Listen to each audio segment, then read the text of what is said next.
Je n'étais pas éligible à l'autogreffe pour une double raison. D'une part, mon âge, j'avais à l'époque 76 ans, et à cause des antécédents médicaux qui étaient les miens. Alors, mes effets secondaires à moi sont peut-être plutôt très secondaires par rapport aux autres, c'est-à-dire que ce que j'ai le plus ressenti... Bon, bien sûr, il y a la fatigue, c'est le basique. J'avais en plus un taux d'hémoglobine qui était très très bas à l'époque. J'avais une carence en fer qu'on ne pouvait pas compenser parce qu'on avait peur qu'il y ait des incidences et des interférences entre des injections de fer et le traitement qui m'était proposé. Donc j'ai eu cette fatigue, mais sinon pour moi, le plus gros inconvénient en tant qu'effet secondaire que j'ai ressenti, c'est la disparition du goût.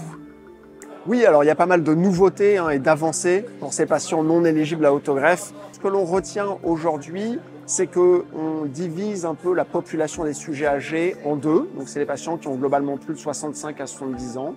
Et on les divise en deux groupes, ceux qui sont les plus jeunes de cette population-là et les plus en forme, et ceux qui sont un peu plus âgés et peut-être un peu plus fragiles. Et pour ces patients-là, on a la combinaison de l'anti-CD38, lénalidomide, dexaméthasone, qui est le standard aujourd'hui, et qui permet d'obtenir de très bonnes efficacités avec une tolérance tout à fait remarquable. Maintenant, je peux marcher 5 km et il y a 3 ans, je n'ai pas pu marcher 50 mètres vraiment. Et je suis très content parce que je suis pas prêt de baisser mes bras. Lise n'a pas bénéficié de l'autogreffe et nous on a pris ça vraiment comme quelque chose de positif parce que ça voulait dire qu'elle pouvait s'en passer. Alors peut-être que l'âge y faisait, mais je pense qu'aujourd'hui on ne le regrette pas.